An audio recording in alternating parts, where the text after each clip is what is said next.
matinale d'Europe 1, 6h30, 9h. Thomas Soto. C'est le débrief de la matinale, les temps forts de ce que vous avez entendu ce matin sur Europe 1. Manquera-t-il des assesseurs dans les bureaux de vote dimanche ? Visiblement oui, il y a un risque. Toute la France est concernée. Écoutez, c'était l'enquête du 8h signée Sandrine Prioul. De Marseille à Saint-Nazaire, même les plus petites villes de 2000 habitants en manquent, ou encore en banlieue, où le maire de Saint-Ouen en Seine-Saint-Denis vient de lancer un appel à tout le département pour dimanche.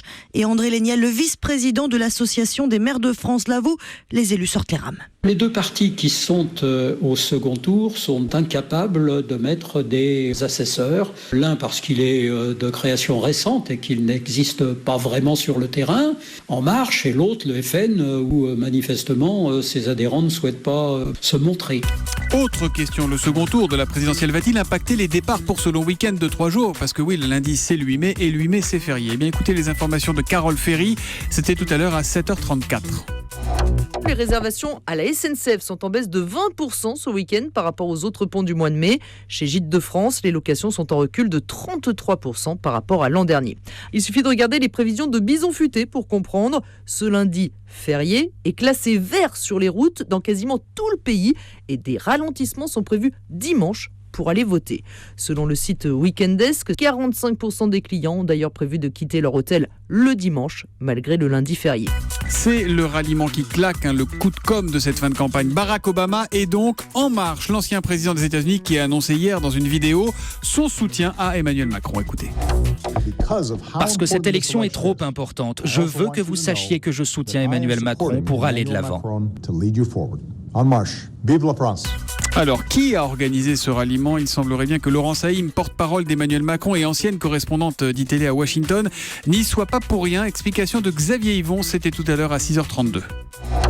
La journaliste a couvert la Maison-Blanche pendant les années Obama et elle a gardé de bons contacts. Le rapprochement se fait naturellement. L'ancien président américain et le jeune candidat français ont des valeurs et des objectifs communs. L'hypothèse d'un nouveau déplacement d'Emmanuel Macron aux États-Unis pour s'afficher avec Barack Obama avait été envisagée.